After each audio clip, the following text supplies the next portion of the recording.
নমস্কার বন্ধুরা, আমার চ্যানেলে আপনাদের স্বাগত জানাই। আজকে আমি আপনাদের বানিয়ে দেখাবো পুরভরা কাঁকরোলের পোস্ত। তার জন্য আমি কাঁকরোলগুলোকে ভালো করে ধুয়ে দু পিস করে কেটে নিয়েছিলাম। এবার আমি কড়াতে জল গরম করতে দিয়েছিলাম। জলটার মধ্যে আমি কাঁকরোলটা দিলাম। অল্প একটু নুন দিয়ে আমি কাঁকরোলটাকে সেদ্ধ করে নেব। এবার কাঁকরোলটা সেদ্ধ হয়ে গেছে, আমি ছেঁকে ঠান্ডা করে নেব।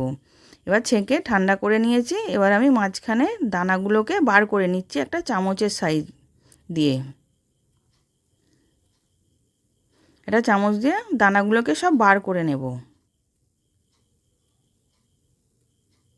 এবার দানাগুলোকে আমি ফেলবো না, ওই দানাগুলোকে আমি পেস্ট করে নেব।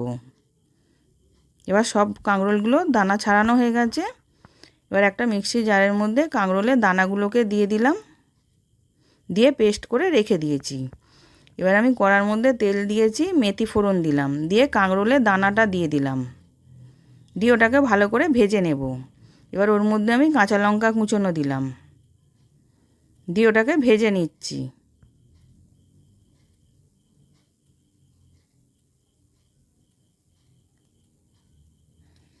এবার ওর মধ্যে আমি একটা মালা নারকোল দিয়ে দিলাম, কুড়ে দিয়েছি। এবার স্বাদ মতো নুন দিলাম, এক চামচ চিনি দিলাম, দিয়ে ওটাকে ভালো করে মিশিয়ে নেব।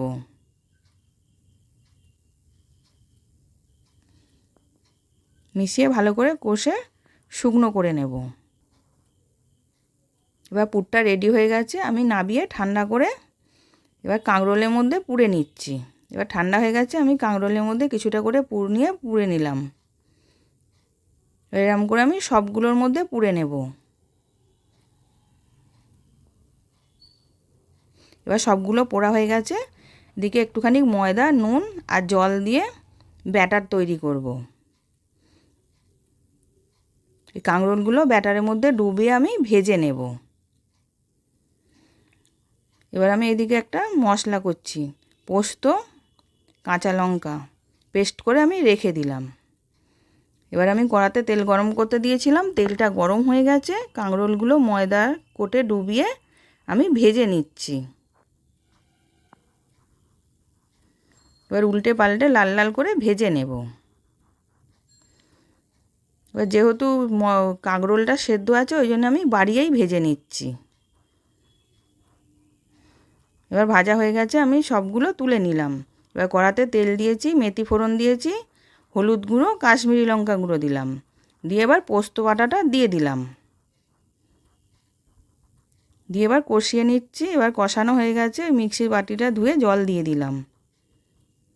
এবার স্বাদ মতো নুন দিলাম, সামান্য একটুখানি স্বাদের জন্য চিনি দিলাম, দিয়ে গ্রেভিটা ফুটে গেছে। এবার কাঁকরোলগুলো সব দিয়ে দিলাম, দিয়ে ভালো করে ফুটে গেলে আমি নামিয়ে নেব। এবার ভালো করে ফুটে গেছে। এবার আমি এক চামচ ঘি দিলাম, দিয়ে ভালো করে মিশিয়ে নিচ্ছি। এবার মিশিয়ে নামিয়ে নিয়েছি, সার্ভ করার জন্য রেডি। আশা করছি ভিডিওটা ভালো লেগেছে। আমি হাজির হব আর এক নতুন রেসিপির সাথে।